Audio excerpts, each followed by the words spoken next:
பல ஆண்டுகளாக மேற்கொள்ளப்பட்டு வந்த பழக்க வழக்கத்தை மாற்றுவது எளிதான காரியமல்ல. ஆனால் அதனை மாற்றுவதற்கான உண்மை காரணங்களை விளக்கி கூறினால் மக்கள் ஏற்றுக்கொள்வார்கள் என்பதை நிரூபித்து காட்டியுள்ளது பினாங்கு பயணிட்டாளர் சங்கம். ஆண்டாண்டுகளாக தைப்பூசத்தின் போது நேர்த்தி கடன்களை செலுத்துவதற்கு ஆயிரக்கணக்கான தேங்காய்கள் உடைக்கப்படும். இந்நடவடிக்கை விரயத்தை ஏற்படுத்துவதால் தேங்காய்களின் எண்ணிக்கையை குறைக்க வேண்டும் என்று பினாங்கு பயணிட்டாளர் சங்கம் பிரச்சாரம் செய்து வந்தது.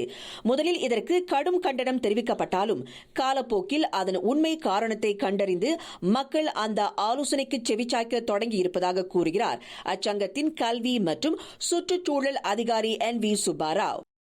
15 ஆண்டுகளுக்கு தொடங்கும் பொழுது எல்லாரும் எதிர்ப்பு கொடுத்தாங்க.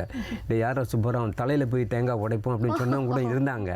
ஆனால் இந்த 15 ஆண்டுகளுக்கு பிறகு கடந்த ஆண்டு கூட தேங்காயோட உடைப்பு குறைஞ்சு போய் பலர் அந்த தேங்காய்க்கு செலவு பண்ணுற பணத்தை எளியவர்களுக்கும் ஏழைகளுக்கும் முதியோர் இல்லங்களுக்கும் கொடுக்க ஆரம்பித்தாங்க. அது என் கண்ணால் நாங்கள் பார்த்தோம். ஏன்னா எங்களை கேட்டு நாங்கள் தான் இந்த இயக்கங்கள்கிட்ட சொல்லி இந்த முதியோர் இல்லத்துக்கு போங்க, இந்த ஆதரவு இல்லத்துக்கு போங்க, பணம் கொடுங்கன்ட்டு சீனர்கள் குறிப்பாக சீனர்கள் குறைஞ்சனால உடைக்காதனால தான் கடந்த ஆண்டு தேங்காயோட எண்ணிக்கை அல்லது அதிகமாக குறைய ஆரம்பிச்சிருக்கு.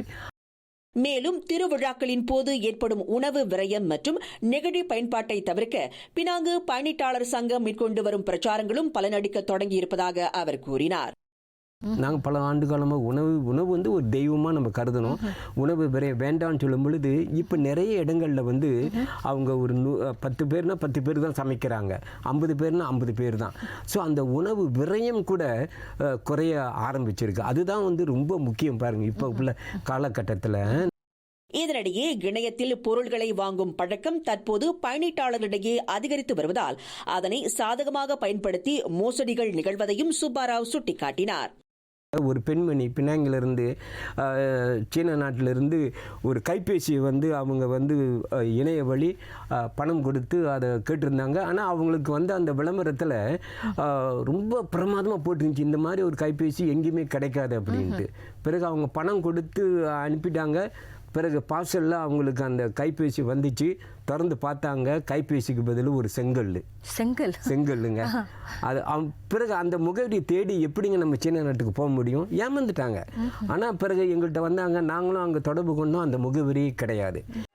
ஆகவே இணையத்தில் விற்கப்படும் பொருள்களின் நம்பகத்தன்மையை பலமுறை சரிபார்த்த பின்னரே அவற்றை வாங்க வேண்டும் என்று அவர் அறிவுறுத்தினார்.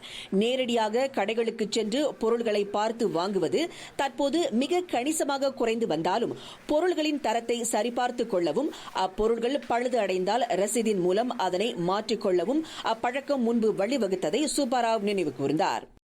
ஆகவே பயணீட்டாளர்கள் உங்களுக்கு நீங்கள் கொடுத்த அந்த பொருளை ஒரு 6 மாதம் மாதிரி அந்த பொருளை பயன்படுத்துகிற வரையில் அந்த ரசீதை எங்கேயாவது ஒரு மூலையில் முன்ன நம்ம தோட்டப்பெல்லாம் இருந்தீங்கன்னா அந்த கதவு பக்கத்தில் இந்த ரசீதை ஒழிச்சு வைப்பாங்க, செருகி வைப்பாங்க. அந்த பழக்கம் இருந்துச்சு, அப்போலையே வச்சுருந்தாங்க. ஆனால் இப்போ வீட்டுக்கு அந்த சட்டையை அந்த பொருளை தின்னு அந்த ரசீதை அப்படியே தூக்கி போட்டுருக்காங்க, அடுத்த கிழமை போயிடுமா. அது ரொம்ப முக்கியம்.